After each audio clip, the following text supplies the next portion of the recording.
សូមគោរពនិងជំរាបសួរទៅដល់បងប្អូនប្រិយមិត្តទាំងអស់គ្នាដែលបានចូលមកស្ដាប់ក្នុង Channel បុន Record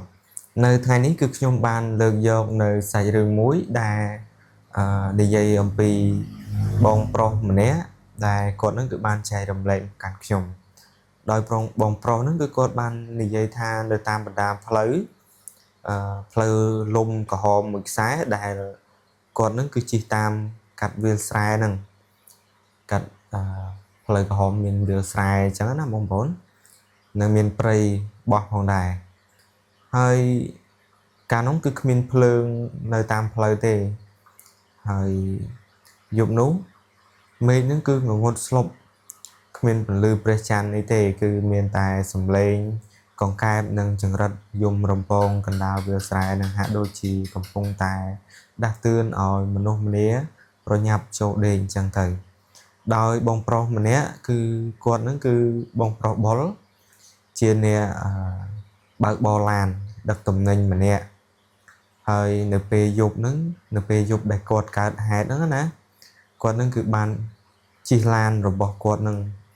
បានជិះសុកហ្នឹងក៏ខូចចំកណ្ដាលផ្លូវដាច់ស្រយាលនោះតែម្ដងទៅដោយសារទូរស័ព្ទហ្នឹងក៏គ្មានសេវាទៀតហើយមេឃរោគចង់ភ្លៀងទៀតណារោគចង់ភ្លៀងខ្លាំងដែរហើយបងបលហ្នឹងក៏បានសម្រេចចិត្តដើររកផ្ទះអ្នកភូមិដើម្បីសុំជ្រកកោនមួយយប់សិនអញ្ចឹងទៅហើយក៏មានផ្ទះឈើបែកបាក់មួយនៅចុងភូមិហើយពេលនោះក៏គាត់នឹងដើរបានប្រហែលជាកន្លះគីឡូដីបងបលនឹងក៏បានឃើញផ្ទះឈើពីរជាន់មួយខ្នងដែលសង់ដាច់ឆ្ងាយពីគេស្ថិតនៅក្រោមដើមពោធិ៍ធំត្រជឹងត្រជ័យដែរបងប្អូនណាហើយផ្ទះនោះគឺមើលទៅគឺចាស់ទ្រុឌទ្រោមជញ្ជាំងក្តារមានសភាពពុកផុយប៉ុន្តែនៅក្នុងផ្ទះបែរជាមានពន្លឺភ្លើងទៀនភ្លឺព្រិលតិចអញ្ចឹងទៅដោយបងបុលនឹងក៏បានដើរទៅក្បែរនឹងរបងផ្ទះនោះរួចក៏ស្រែកស៊ូថាអ្នកផ្ទះមានអ្នកផ្ទះនៅទេខ្ញុំខូចឡានអញ្ចឹងណាគាត់ថាខូចគាត់នឹងគឺសុំជ្រកកោនមួយយប់បានទេគាត់ថាអញ្ចឹងទៅហើយពេលនោះក៏គាត់ស្រែកអញ្ចឹងហើយក៏ស្ងាត់ងងំអញ្ចឹងណាអត់មានសំឡេងអីឆ្លើយតបមកគាត់វិញទេហើយអញ្ចឹងប៉ុន្តែបន្តិចក្រោយមកទ្វារផ្ទះហ្នឹងផ្ទះឈើខាងលើផ្ទះឈើរបស់គេនៅខាងលើហ្នឹងក៏បើកទ្វារឡើងយឺតបន្តិចឮសំឡេងក្រាកស្ត្រីចំណាស់ម្នាក់គឺបានស្លៀកពាក់អាវសបង់ក្រមាដើរចេញមកឈរនៅលើយ៉ាផ្ទះហ្នឹងហើយគាត់នឹងក៏ងក់ក្បាលយឺតរួចក៏និយាយសំឡេងស្អកថាឡើងមកចោះចៅទ្វារមិនទាន់បានដាក់កន្លឹះទេអញ្ចឹងណាហើយពេលនោះក៏ឈានជើងចូលទៅក្នុងផ្ទះហ្នឹងភាពត្រជាក់ស្រេបមួយបានរត់កាត់ខ្នងរបស់បងបលនឹងភ្លាមហើយផ្ទះទាំងមូលធំក្លិនអាប់អួលប្លែកវាដូចជាក្លិនដីសើមណាលាយឡំជាមួយនឹងក្លិនធូបយ៉ាងក្រអូបអញ្ចឹងទៅហើយយាយចាស់ម្នាក់បានរៀបចំកន្លែងដេកឲ្យបងបលនៅរោងខាងមុខផ្ទះណារួចគាត់នឹងក៏ដើរចូលទៅក្នុងបន្ទប់ងងឹតមួយបាត់ទៅដោយមិននិយាយស្ដីអ្វីទាំងអស់បងបលនឹងគឺហត់នឿយពេកអញ្ចឹងក៏ទន់ភ្នែកដេកលក់ទៅហើយដេកលក់បានប្រហែលជាម៉ោង1រំលងអាត្រៀតបងបលនឹងគឺត្រូវភ្ញាក់ដឹងខ្លួនឡើងដើម្បីដោយសារតែឮសំឡេងអ្វីម្យ៉ាងណាក៏គីក៏គ្រូក៏គ្រីក៏គ្រូអញ្ចឹងទៅវាជាសំឡេងដូចជាមានអ្នកណាហ្នឹងយកវត្ថុរឹងទៅអស់នឹងជញ្ជាំងអញ្ចឹងទៅអាជញ្ជាំងឈើហ្នឹងណាហើយពេលនោះបងបលហ្នឹងក៏បើកភ្នែកឡើងងាកទៅរកប្រភពសំឡេងហ្នឹងអញ្ចឹងណាហើយក្រោមពន្លឺភ្លើងទៀនដល់ទន់ខ្សោយគាត់នឹងគឺបានឃើញស្រមោលរបស់យាយចាស់នោះកំពុងតែឈរបែរខ្នងដាក់គាត់ហើយដៃរបស់គាត់ទាំងពីរហ្នឹងគឺកំពុងតែកោសជញ្ជាំងជញ្ជាំងឈើដែលខ្ញុំនិយាយបានលើកមុនហ្នឹងណាកោសឈើឡើងបាក់កញ្ចក់អស់ ហើយឡើងឈាមហូរស្រក់តក់មកលើក្តារហ្នឹងអ្វីដែលគូឲ្យខ្លាចហ្នឹងគឺខ្លួនប្រាណរបស់គាត់ហ្នឹងគឺកំពុងតែញ័រទៅត្រើខ្លាំងណាស់ហើយគឺញ័រខ្លាំងអញ្ចឹងណាដូចជាមនុស្សកំពុងប្រកាច់អញ្ចឹងតែពេលនោះបងបុលហ្នឹងក៏លេបទឹកមាត់លឺសូរក្អឹកទាំងភ័យខ្លាចណាហើយលោកយាយហ្នឹងក៏លក្ខណៈថាមិនដឹងជាកើតអីទេ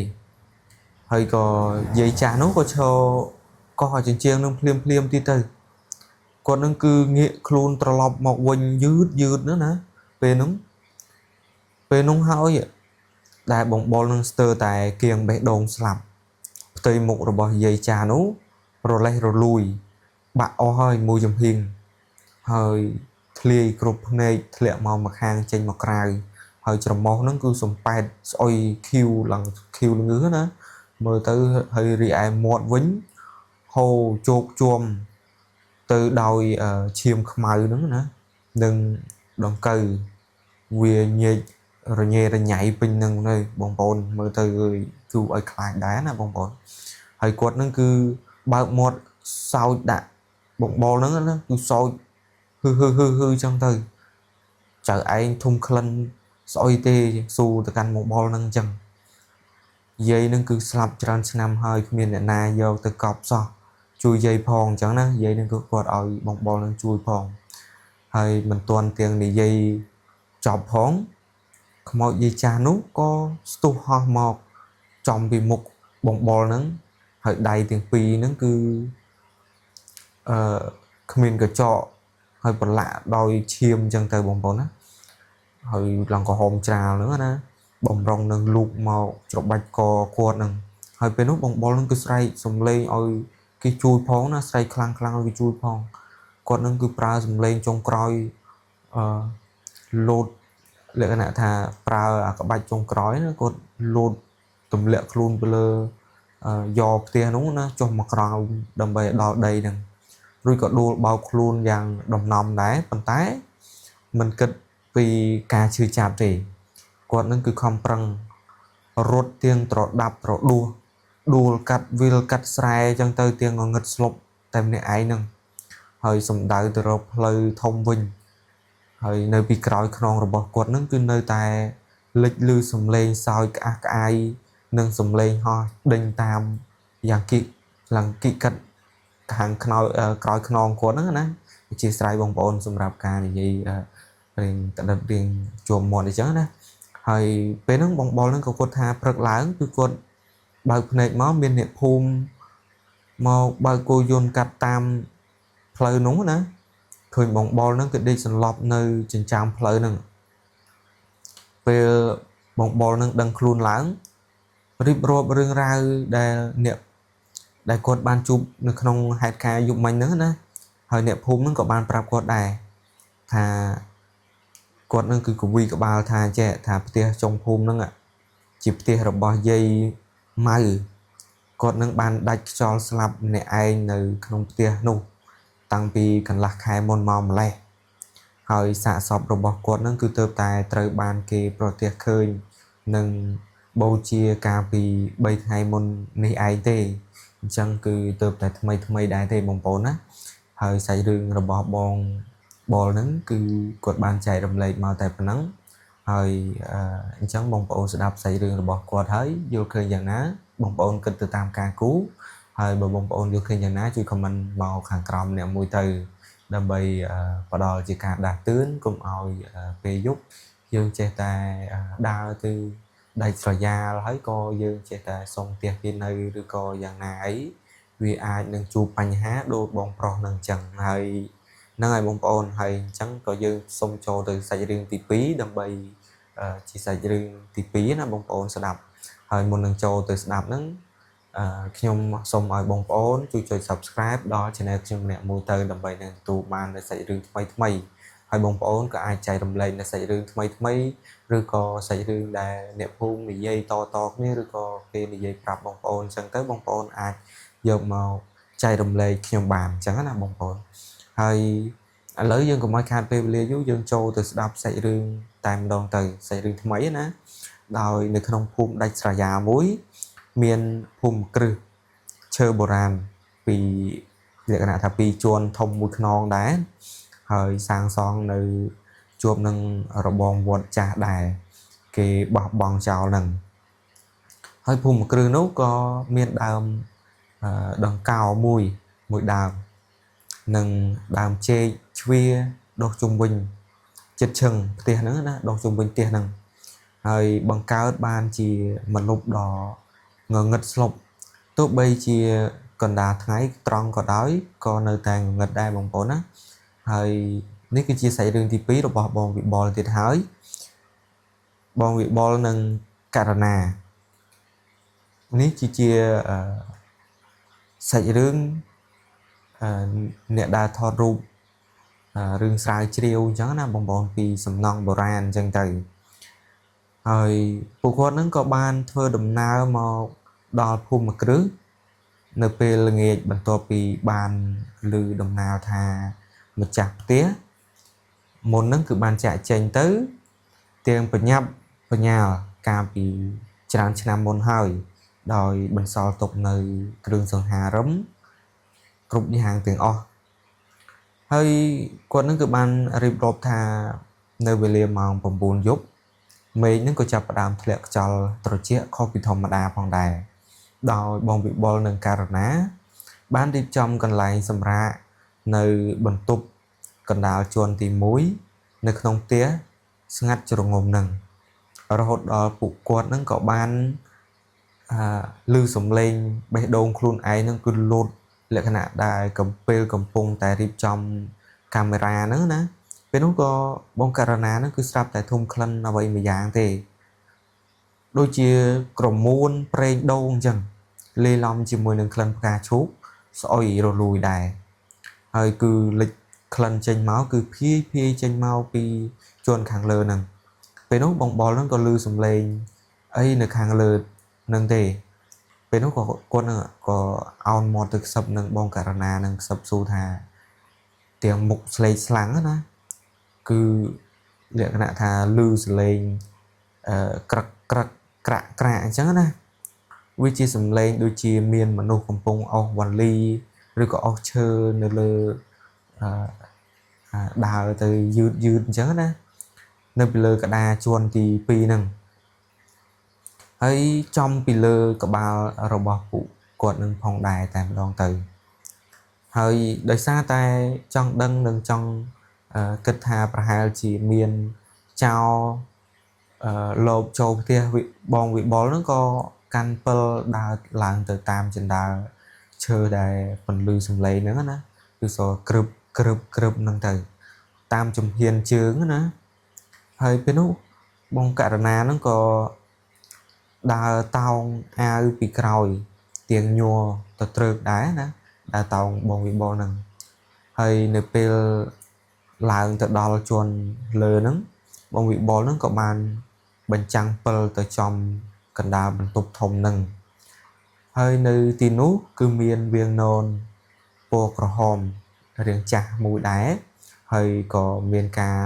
រហែកដាច់ធ្លាក់ចុះមកដីលក្ខណៈថាដាច់ចុះមកក្រោមណាបងប្អូនដាច់ចុះមកក្រោមអញ្ចឹងទៅ